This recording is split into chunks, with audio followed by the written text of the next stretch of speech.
ओम गण श्री महागणेशाय नमः। राधे राधे दोस्तों, कैसे हैं आप सब। दोस्तों, सूर्य के धनु राशि में प्रवेश करने के साथ ही 15 दिसंबर की रात से खर मास प्रारंभ हो गया है। खर मास 14 जनवरी 2021 तक चलेगा। 15 तारीख को रात्रि 9:23 पर सूर्य के धनु राशि में प्रवेश होते ही खर मास का प्रारंभ हो गया है, जो 14 जनवरी को सुबह 8:15 पर सूर्य के मकर राशि में प्रवेश करने पर खर मास समाप्त होगा। दोस्तों, जैसे श्राद्ध पक्ष और चतुर्मास में कोई भी शुभ और मांगलिक कार्य करने की मनाही होती है, इसी तरह खर मास में भी कोई भी शुभ और मांगलिक कार्य नहीं किए जाते। खर मास में विवाह, मुंडन, गृह प्रवेश आदि मांगलिक कार्य नहीं किए जाते। इस कारण अब 1 महीने इन सभी कार्यों पर प्रतिबंध रहेगा। सूर्य जब बृहस्पति की राशियों धनु और मीन में प्रवेश करते हैं तब खर मास होता है, क्योंकि सूर्य के कारण बृहस्पति निस्तेज हो जाते हैं। इसलिए इस खर मास में सभी शुभ कार्य जैसे विवाह, मुंडन, गृह प्रवेश आदि नहीं किए जाते, क्योंकि शुभ कार्यों के लिए बृहस्पति का साक्षी होना आवश्यक है। इस मास में किसी नए कार्य की शुरुआत करना उत्तम नहीं होता। सगाई, गृह निर्माण प्रारंभ, नवीन गृह प्रवेश आदि भी नहीं किए जाते। खर मास दान पुण्य के लिए सर्वश्रेष्ठ समय होता है। इस समय में किए गए दान पुण्य का अधिक फल प्राप्त होता है। इस माह में गरीबों को अन्न दान, भोजन दान, वस्त्र दान आदि करना चाहिए। इससे अशुभ ग्रहों की पीड़ा दूर होती है। यह मास जप तप आदि के लिए भी उत्तम होता है। इस माह में इष्ट का ध्यान, पूजन, मंत्र जप सर्व सिद्धिदायक होता है। नवग्रह हवन करने से ग्रह दोष दूर होते हैं।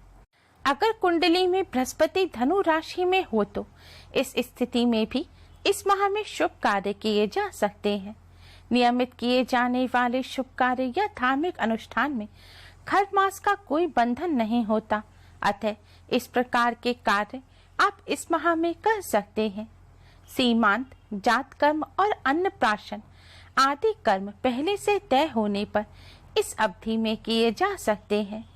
अगर आप गया में किसी का श्राद्ध करने वाले हैं तो इसमें भी खर मास का कोई बंधन नहीं होता। कोर्ट मैरिज में किसी प्रकार से खर मास बाधक नहीं बनता, अतः कोर्ट मैरिज कर सकते हैं। दोस्तों, खर मास का आध्यात्मिक रूप से विशेष महत्व होता है। इस माह में जप तप व दान करने का फल जन्मों जन्मों तक मिलता है। खर मास में सूर्योदय से पहले उठना चाहिए। स्नान आदि करके भगवान का स्मरण करना चाहिए। खर मास में ब्राह्मण, गुरु, गाय एवं साधु सन्यासियों की सेवा करनी चाहिए। खर मास में सूर्यदेव की उपासना करनी चाहिए। खर मास में भगवान विष्णु की पूजा विशेष लाभदायक मानी गई है। भगवान श्री कृष्ण की उपासना और सूर्यदेव की पूजा करने से विशेष लाभ प्राप्त होता है। खर मास के दौरान पवित्र नदी में नित्य स्नान करने से कई प्रकार के रोगों से मुक्ति मिलती है। खर मास में धार्मिक यात्रा करने को श्रेष्ठ माना गया है। खर मास पूजा, जप तप और उपाय करने के लिए बहुत ही सर्वश्रेष्ठ माना जाता है। माना जाता है खर मास में जो भी पूजा या उपाय किए जाते हैं वह अति शीघ्र ही शुभ फल प्रदान करने वाले होते हैं। आज के इस वीडियो में हम आपको शास्त्रों में बताए गए खर मास में करने वाले कुछ बहुत ही आसान उपाय बताने जा रहे हैं। इन उपायों को करने से ऐश्वर्य की प्राप्ति होती है और धन संबंधी समस्याओं का अंत हो जाता है। साथ ही भगवान श्री हरि, विष्णु और माँ लक्ष्मी जी की असीम कृपा प्राप्त होती है। दोस्तों, खर मास के महीने में पड़ने वाली एकादशी का व्रत अवश्य ही करना चाहिए और भगवान विष्णु को तुलसी दल डालकर भोग लगाना चाहिए। एकादशी को व्रतराज की उपाधि प्राप्त है। इस माह में पड़ने वाली एकादशी से भगवान विष्णु की कृपा प्राप्त होती है और वैकुंठ धाम की प्राप्ति होती है। शास्त्रों में खर मास में पड़ने वाली एकादशी का विशेष महत्व बताया गया है। इस व्रत के करने से सभी पापों से मुक्ति तो मिलती ही है, साथ ही भौतिक सुख सुविधाओं की भी प्राप्ति होती है। खर मास में वैसे तो हर रोज तुलसी का पूजन करना चाहिए। ऐसा करने से भगवान श्री हरि विष्णु की कृपा प्राप्त होती है। लेकिन अगर आप रोजाना नहीं कर सकते तो खर मास की एकादशी और गुरुवार के दिन तुलसी जी का पूजन अवश्य ही करें। तुलसी जी का पूजन करने के लिए स्नान आदि कर स्वच्छ वस्त्र धारण करें। अब एक शुद्ध घी का दिया आप तुलसी जी के पास रखकर जलाएं। दिया जलाने के पश्चात आप भगवान विष्णु जी के द्वादश मंत्र ओम नमो भगवते वासुदेवाय का जाप करें। इस मंत्र का जाप करते हुए आप तुलसी जी की 11 परिक्रमा करें। परिक्रमा करने के पश्चात भगवान श्री हरि विष्णु, माँ लक्ष्मी जी और तुलसी माँ को प्रणाम करें और घर में सुख समृद्धि की प्रार्थना करें। ऐसा करने से तुलसी माता प्रसन्न होती हैं और यश व ऐश्वर्य की प्राप्ति होती है। खर मास में तुलसी पूजा करने से सभी ग्रह नक्षत्र शुभ फल देते हैं, जिससे जीवन में सुख शांति बनी रहती है और हर कार्य आसानी से बनने लगते हैं। खर मास में लक्ष्मी स्तोत्र या कनक धारा स्तोत्र का पाठ करना चाहिए। यह पाठ बहुत उत्तम माना गया है।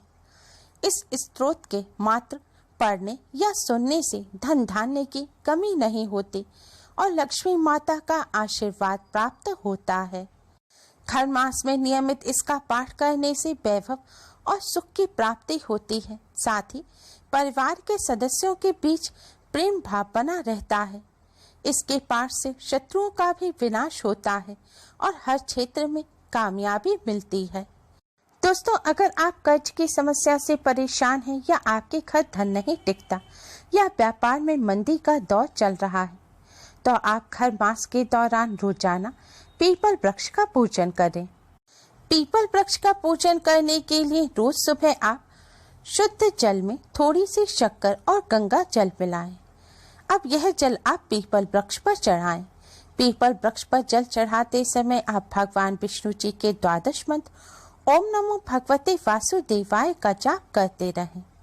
फिर संध्या काल के समय आप पीपल वृक्ष के पास एक दिया जलाएं। दिया जलाकर भी आप 11 बार ओम नमो भगवते वासुदेवाय मंत्र का जाप करें। ऐसा करने से न सिर्फ कर्ज और आर्थिक परेशानियों से मुक्ति मिलेगी, बल्कि जीवन की सभी समस्याएं धीरे धीरे खत्म होने लगेंगी। दोस्तों, पीपल वृक्ष का पूजन करते समय इस बात का विशेष ध्यान रखें कि रविवार के दिन पीपल वृक्ष का पूजन ना करें और रविवार के दिन तुलसी जी का पूजन भी ना करें। पीपल वृक्ष पर जल सूर्योदय के बाद और संध्या काल से पहले ही चढ़ाएं। पीपल वृक्ष का पूजन कभी भी सूर्योदय से पहले ना करें और संध्या काल के 1 घंटा पश्चात आप पीपल वृक्ष का पूजन ना करें, यानी कि रात्रि में पीपल वृक्ष का पूजन ना करें।